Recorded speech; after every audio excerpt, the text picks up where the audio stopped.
Because we also have Pieter Omtzigt.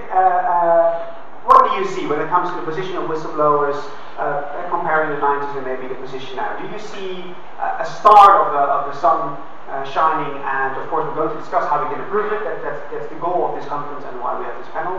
But maybe a more perspective on the cultural phenomenon of whistleblowing and their perception within society.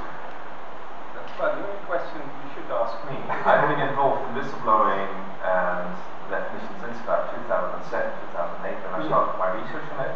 Until then I haven't really studied it. So if you ask anyone here, we'll have more information about what's your feeling? I mean, how do you... My feeling is that there's an enormously wide variety in Europe, in the 47 member states of the Council of Europe for whistleblowing. And actually the UK is actually totally at the forefront of both protection, though not in the secret services, by the way, but protection of the workplace. The UK really is on the front line.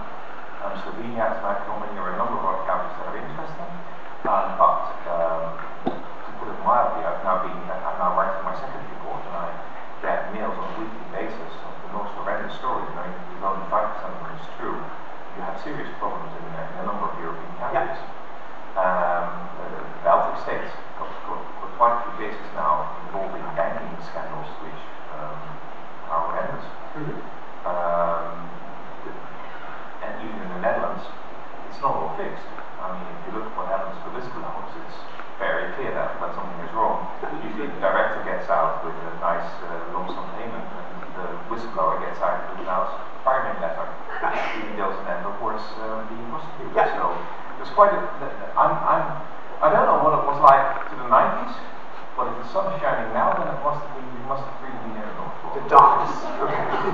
That's clear. But is it a sign that, like, the Council of Europe has a recommendation now, is recommending governments when it comes to whistleblowing? Is that, I mean, that is something which is, I mean, things are moving, no? Or no, it is moving. We do get responses, and I was actually surprised that when I did include in my definition that whistleblowing also applies to secret services, no one objected. I just stated in the text which I proposed, which happened over there, because I thought that was controversial, so please give it a try. And sometimes politicians are also speaking a bit. So you sometimes are able to change the definition. The problem now is in the second part is I was asked, one of the left-wing MPs had a totally hopeless proposal to actually have an addendum to the European Convention on Human Rights, to have an extra protocol. Now that would have to be ratified by 47 nation states, including the Russian Duma. So don't get me started, it won't happen. So I'm now thinking of having another recommendation because that's politically feasible. But it's when it gets highly contentious is when you, as long as I stay at a very abstract level, actually I get through everything because no one thinks it applies to them until they realize what you're writing. But I can tell you now, it looks like I managed to hear Snowden in a public hearing, the first public hearing, 2 months ago, on his role on eavesdropping. Now that was quite controversial. If everything goes according to plan, I can tell you I have him on Tuesday as well, and then in his role as whistleblower. And that really blows up the mind of a number of my colleagues because they don't consider him a whistleblower. So at first we'll have to have a long debate whether he is a whistleblower. So they say, well, it's part of the discussion. Want to ask him questions on how he did it, what he did, just go ahead. That's what we've got a hearing for, so we can fully answer those questions. But it's very difficult to actually touch real cases.